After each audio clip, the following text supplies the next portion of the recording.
दोस्तों, एक बार नारद जी भगवान श्री कृष्ण के पास आते हैं और उनसे पूछने लगते हैं, हे प्रभु, सूर्य को जल देने का क्या औचित्य है? सूर्य को जल क्यों दिया जाता है?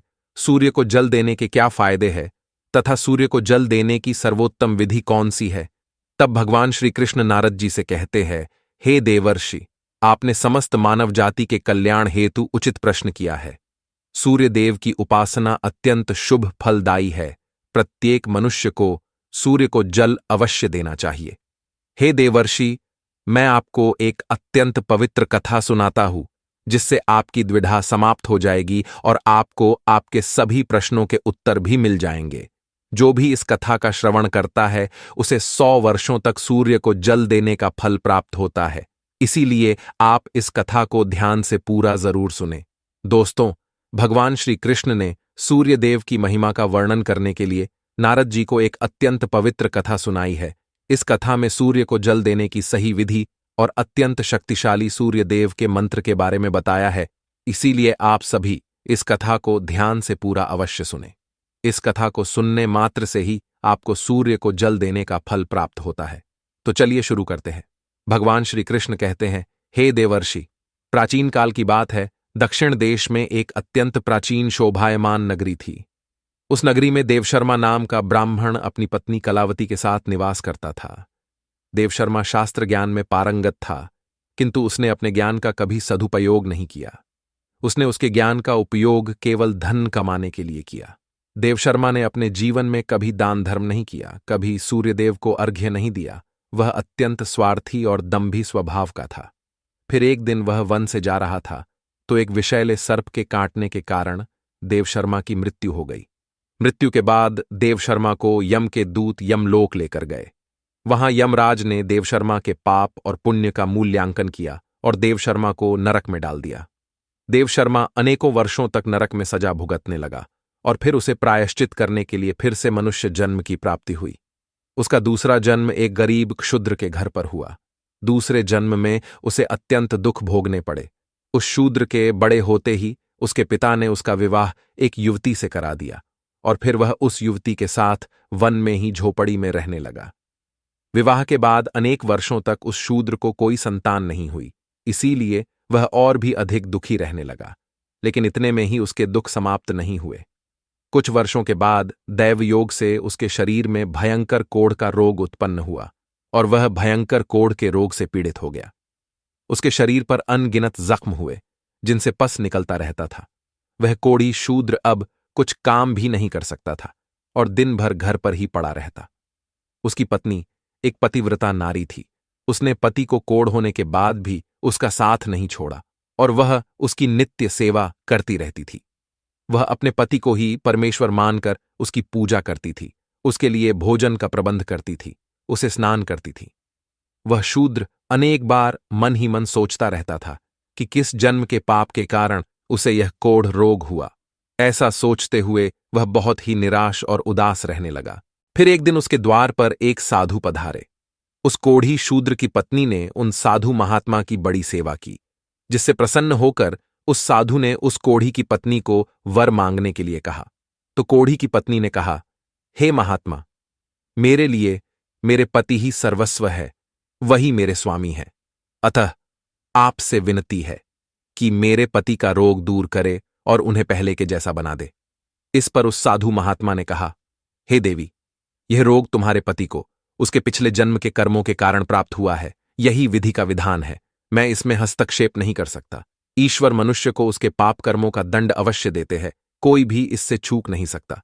किंतु मैं तुम्हें इसका उपाय बता सकता हूं। इस रोग से बचने के लिए केवल एक ही उपाय है। तुम अपने पति को लेकर सूर्यदेव की शरण में जाओ, सूर्यदेव की नित्य उपासना करो। सूर्यदेव की कृपा से तुम्हारा पति कोढ़ से मुक्त हो जाएगा और उसे कामदेव के समान सुंदर रूप प्राप्त होगा। फिर उस साधु महात्मा ने उस स्त्री को सूर्यदेव की उपासना की विधि बताई। उस विधि को जानकर उस कोढ़ी की पत्नी ने अपने पति के साथ मिलकर पूरी निष्ठा और श्रद्धा से सूर्यदेव की उपासना की और देखते ही देखते कुछ ही दिनों में उसका पति पूरी तरह से ठीक हो गया। वह कोढ़ के रोग से पूरी तरह से मुक्त हो गया और सूर्यदेव की कृपा से उसे सुंदर रूप, बलवान शरीर, तथा धन संपत्ति की प्राप्ति हुई और वह कोढ़ी शूद्र बहुत धनवान बन गया। हे नारद, अब मैं तुम्हें सूर्यदेव को प्रसन्न करने की विधि और मंत्र के बारे में बताता हूं, जिसे करने से मनुष्य के सभी रोग नष्ट होते हैं, उसे उत्तम स्वास्थ्य और सुख समृद्धि की प्राप्ति होती है। श्री कृष्ण कहते हैं, हे नारद, रोज सूर्यदेव को जल चढ़ाना एक ऐसा नियम है जो मनुष्य के जीवन में बहुत बड़ा बदलाव ला सकता है। सूर्य की शक्ति इतनी अलौकिक है कि इसके बिना ये पूरी धरती तहस नहस हो सकती है। सूर्यदेव प्रकाश, सकारात्मकता, इंद्रिय संयम, ऊर्जा आदि के देवता है। सूर्यदेव को मात्र जल चढ़ाने से सभी संकट दूर हो सकते हैं। संसार की हर परेशानी का हल सूर्यदेव के पास ही है। सूर्य देवता की उपासना करने से आत्मा की शुद्धि होती है और मनोबल बढ़ता है। सूर्योदय के समय सूर्य की किरणों से वातावरण पवित्र और सकारात्मक बन जाता है। यदि प्रतिदिन सुबह स्नान करके सूर्य देवता को मंत्रों का उच्चारण करते हुए जल चढ़ाते हैं तो इसके कई फायदे होंगे। कुंडली में अन्य ग्रहों की तरह ही सूर्य के शुभ या अशुभ स्थिति में होने से जीवन पर भी इसका शुभ या अशुभ प्रभाव पड़ता है। कुंडली में सूर्य यदि शुभ स्थिति में होता है तो हमें समाज में भरपूर मान सम्मान, यश और प्रसिद्धि मिलती है। वहीं कुंडली में यदि सूर्य अशुभ स्थिति में हो तो इसके विपरीत परिणाम मिलते हैं। इसलिए कुंडली में यदि सूर्य की स्थिति मजबूत करनी है तो ज्योतिष शास्त्र में कुछ ऐसी चीजों के बारे में बताया है जिन्हें पानी में डालकर सूर्य देव को अर्घ्य देने से शुभ परिणाम प्राप्त होते हैं। किंतु मित्रों, कई मनुष्य सूर्य को जल देते समय बहुत सी गलतियां कर बैठते हैं। सूर्य को जल देते समय महत्वपूर्ण नियमों का पालन नहीं करते हैं।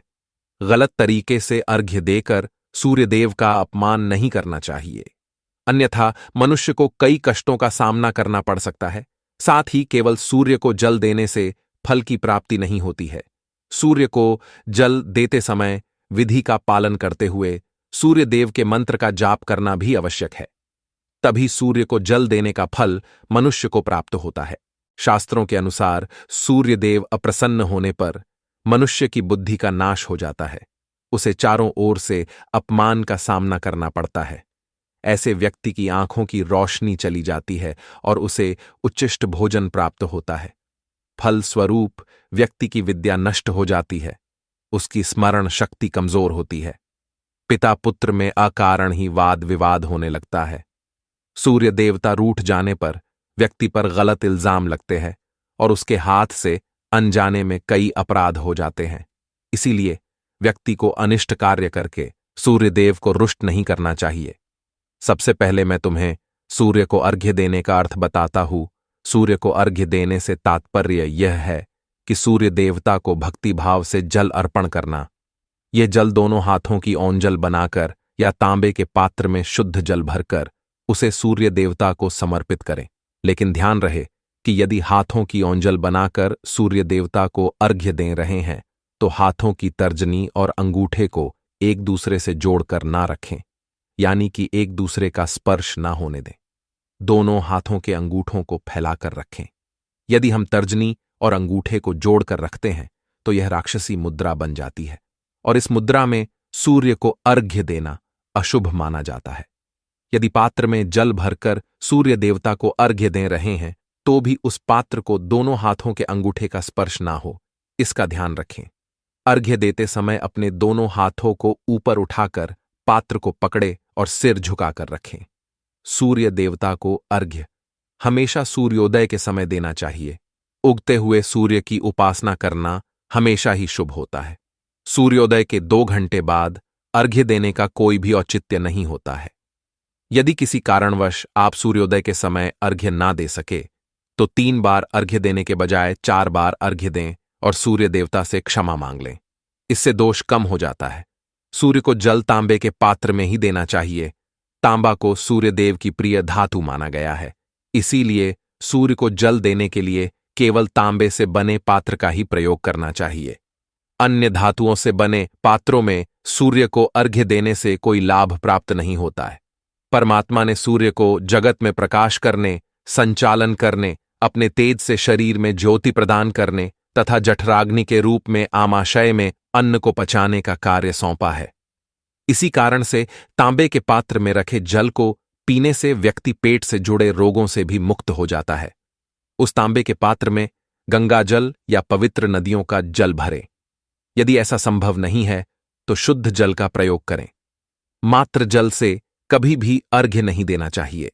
जल के पात्र में जल के साथ मुख्य रूप से कोई भी लाल फूल, लाल चंदन और अक्षत जरूर डालें।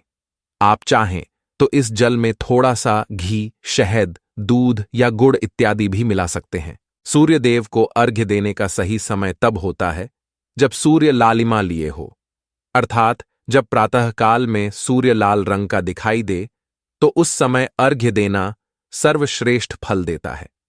यदि किसी मनुष्य ने सूर्य को अर्घ्य देने का संकल्प लिया है तो यह संकल्प कभी नहीं तोड़ना चाहिए। जितने दिनों का भी संकल्प लिया हो उतने दिन सूर्य को अर्घ्य अवश्य देना चाहिए। यदि संकल्प को पूरा नहीं कर सकते तो ऐसा संकल्प नहीं करना चाहिए, इससे सूर्यदेव रुष्ट हो जाते हैं। दोस्तों, भगवान श्री कृष्ण ने सूर्यदेव को जल देने का मंत्र बताया है, जिसका उच्चारण अवश्य ही करना चाहिए। वह मंत्र इस प्रकार है: ओम खकोलकाय नमः। इसके अलावा ओम घृणी सूर्याय नमः। इस मंत्र का जाप भी कर सकते हैं। इस मंत्र का उच्चारण करके सूर्य को जल देने से दरिद्रता का अंत होता है और व्यक्ति को सुख समृद्धि की प्राप्ति होती है। श्री कृष्ण कहते हैं, हे वत्स, सूर्यदेव की महिमा अपरंपार है और प्रतिदिन ही हमें उनका आभार मानना चाहिए। परंतु मुख्य रूप से रविवार का दिन सूर्य देवता का दिन माना जाता है। इसलिए कुंडली से सूर्य दोष को दूर करने के लिए रविवार के दिन विशेष रूप से सूर्य देवता का उपवास रखना चाहिए और सूर्य से संबंधित वस्तुओं का दान करना चाहिए।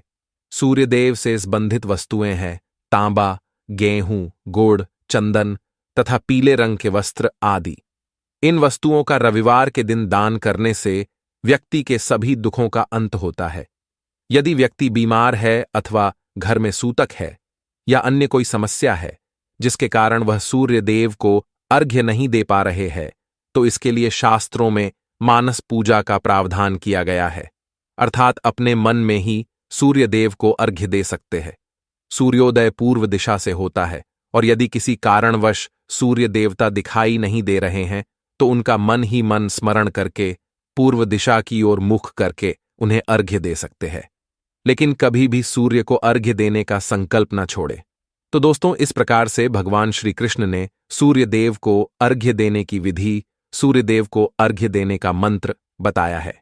उम्मीद है आपको यह कथा और जानकारी अच्छी लगी होगी। तो वीडियो को लाइक जरूर करें और कमेंट में जय सूर्यदेव और जय श्री कृष्ण जरूर लिखें। साथ ही चैनल को सब्सक्राइब करना न भूलें। आप सभी का धन्यवाद।